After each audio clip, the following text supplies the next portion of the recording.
Well, again, we're wanting to equip you guys to be able to pass this on. So I want to just do a real quick recap. Okay?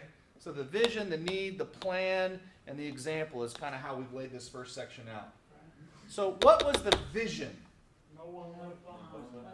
No place left, right? And what passages did we look at?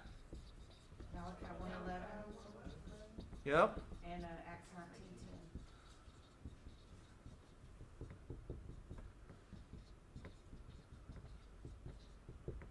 What did we pull out of Malachi 1:11?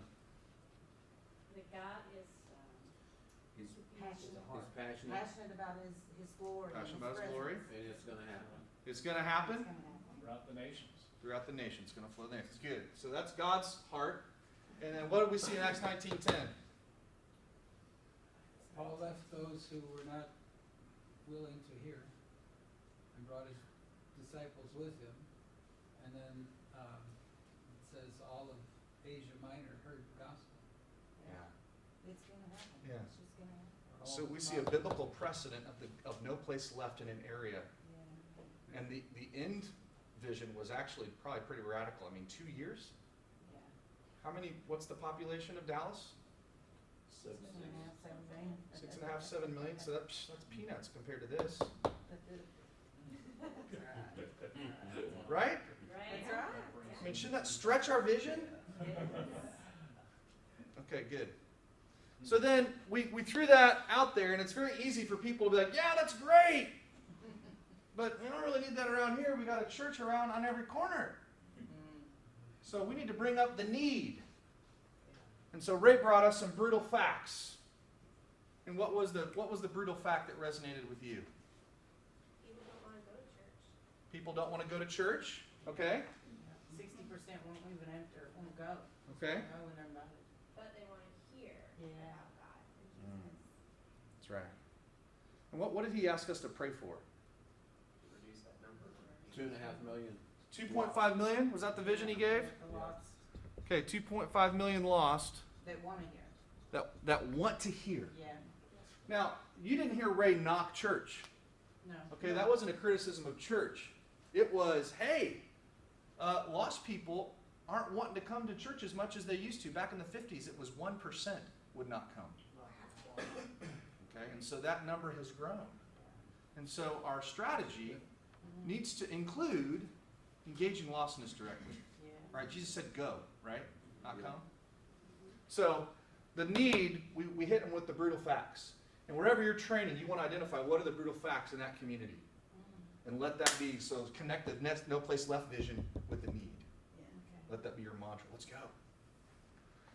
What was the plan? Go in the name of Jesus, not the church. Okay? That was one of the calls is that we got to go. But Carly came and showed us God does care about that lostness. And what was his plan? Send out ambassadors. Yeah. What verse did we look at? Yeah. 2 Corinthians 5. That's right. 2 Corinthians 5, 17 to 21. And we see in there very clearly, God does care about this. I mean, we see reconcile. I mean, look at what it says in verse 20. I'm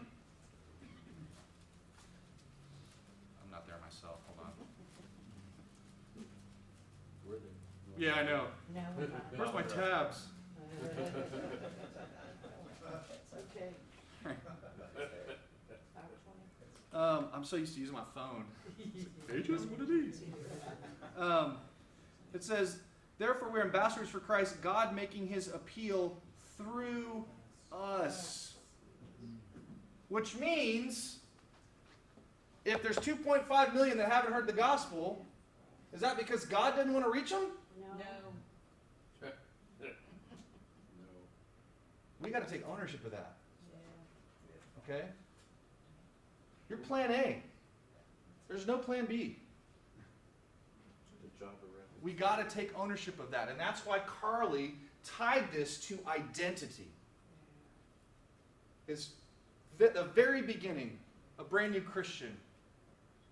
We asked him and answered 3 questions. What was the first question we asked from there? What are they? Yeah, what just happened? Yeah. New creation. Verse 17, they're what? New creation. They're a new creation. Isn't that awesome? Yes. What was the next question? Wow. How did this happen? What verse? Great exchange. What verse is that? Oh, it was the last 21? Verse 21. Yeah. This great exchange has taken place. They're hearing that for the very first time. All of your sin was transferred to Jesus. His righteousness was transferred to you. You stand before God one day in Jesus' righteousness. You can't screw this up. That's Okay? Now, in light of that, lest we think we're earning something with God, right. why did he do this? To create more ambassadors. Verses 18 to 20. Because God is reconciling the world to himself. Okay? And you are now his what? You're his ambassador. That's who you are. That's connected with being new. Now you're not just new and like you're starting over and you've got this, you go your own ways. No, you're new. You were bought with a price. You have an identity now. You're an ambassador. Okay? And the ambassador has been given two things. Entrusted with what two things? Ministry and message. Ministry. That's the who. And what else? Message. The message. And that's, all right, what are you going to say?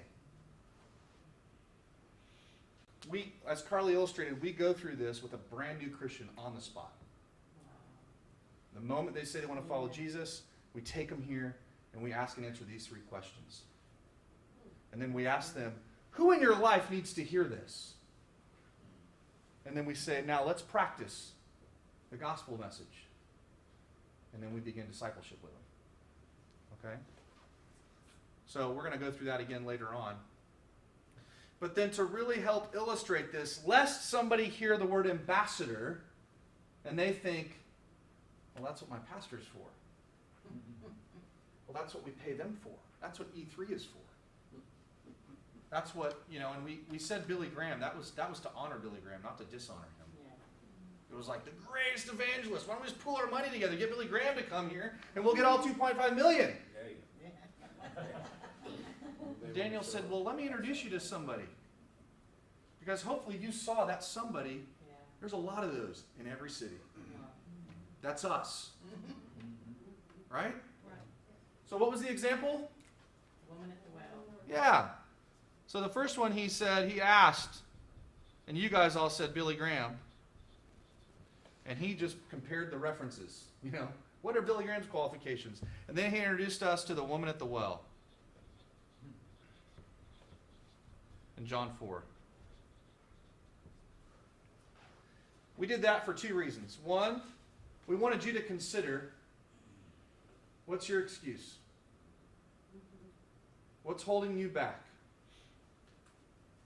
What keeps you from seeing yourself as God sees you? Okay? Because you got to address this. Otherwise, you're going to pass it on to your kids and your spiritual kids. All right? This is what's holding movement back from the U.S. It's an identity thing. Okay, so we wanted to address identity, but the other thing, we wanted to illustrate what we see here in 2 Corinthians 5. Okay? Her identity was an ambassador. Right? Right. Immediately, she left her jars, verse 28. And then we look at, okay, what was her ministry? Who did she go to? People she knew. She went to the people she knew, so we start there. What was her message? Verse 29. What was it? Could this be the Savior? He said, He she knows said, about come me. see a man who told me all I ever did. First story. Could this be the Christ? She points to Jesus. Gospel. Real simple, right? And yet, the outcome of that in verse 39 is it said, many from that town believed because of the woman's testimony. In verse 41, it said, many more believed because of Jesus' word. We have both. Okay? So do you see that? How that's connected there? All right. So I want you to, before we move on, we're going to equip you with the tools of how to identify and pray for your ministry and the message of how to share the gospel, and then a couple other things. But before we move on, I want you just to turn to your neighbor and just practice sharing that real simply. Okay, you don't have to like preach and unpackage it, but just real simply, what did we just cover in the first section?